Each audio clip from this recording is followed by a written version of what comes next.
Hello students, today in this video we will discuss the hashing technique.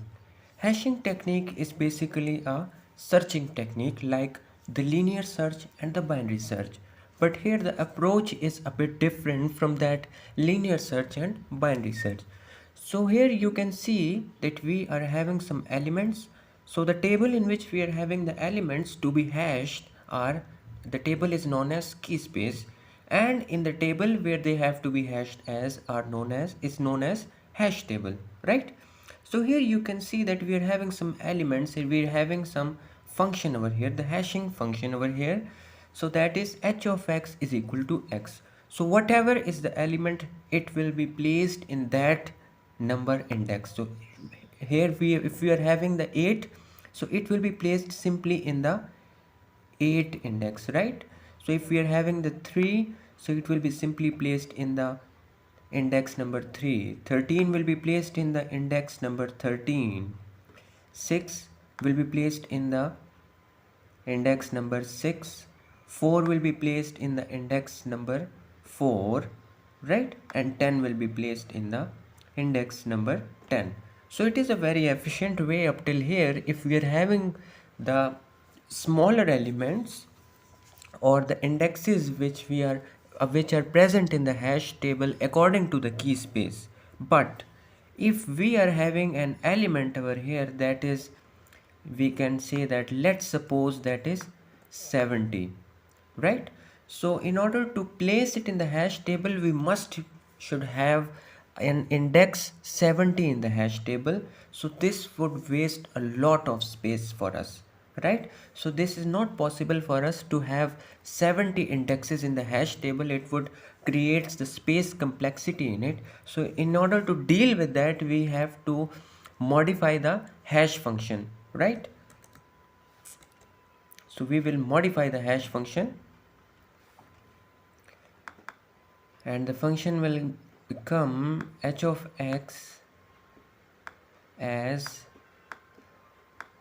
x, and we will take the mod of the key with the size of the hash table. So let's suppose we are taking it as till 10.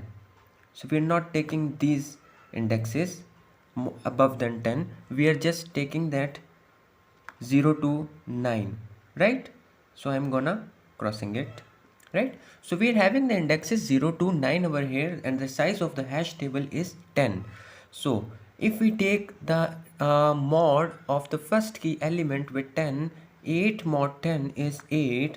So we will place 8 in the index number 8, right? So whatever we will get the answer from this function, that will be the key element is to be placed in that index number, right? So if I take in our mod of 8 with the 10, the answer is 8. So I placed 8 in the index number 8.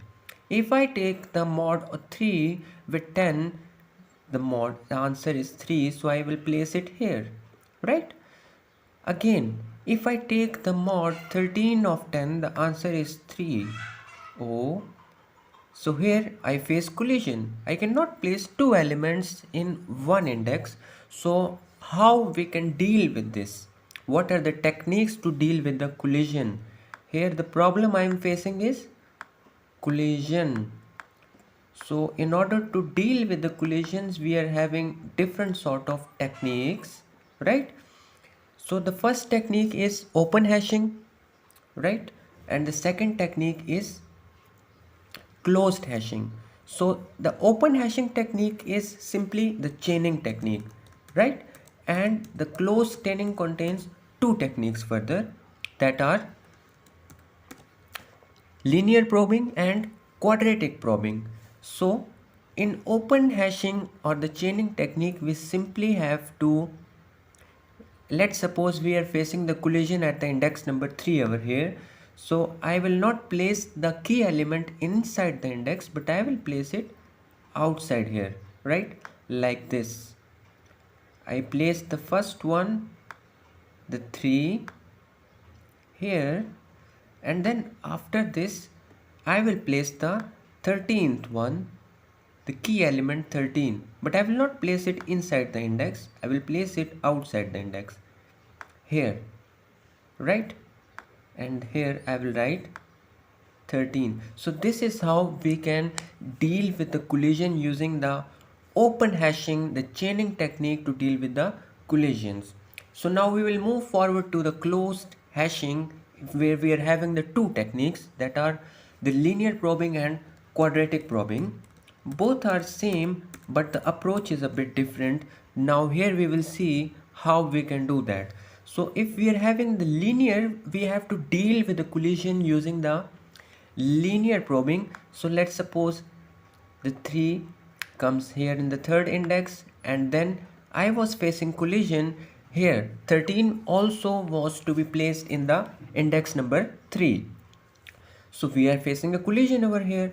So what the linear probing says, that you, whenever you face a collision at any index, you have to place the key element into the next available index.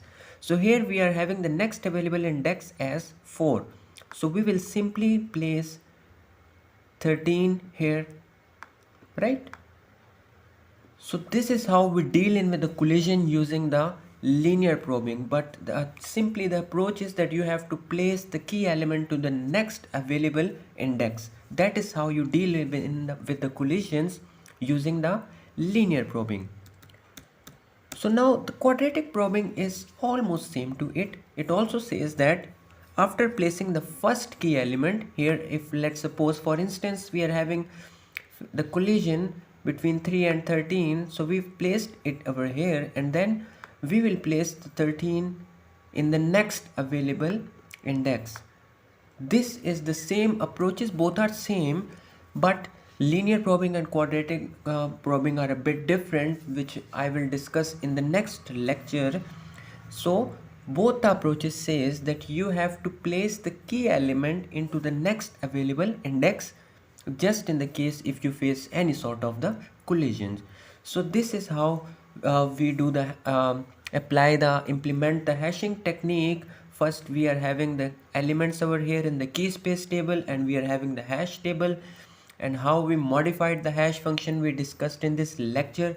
Then if we face any sort of collisions while placing the key elements into the hash tables, how we can deal with such collisions, we also discussed all that in this lecture. The first technique was the open hashing, the second technique was closed hashing. In the open hashing we were having only single technique, that was chaining.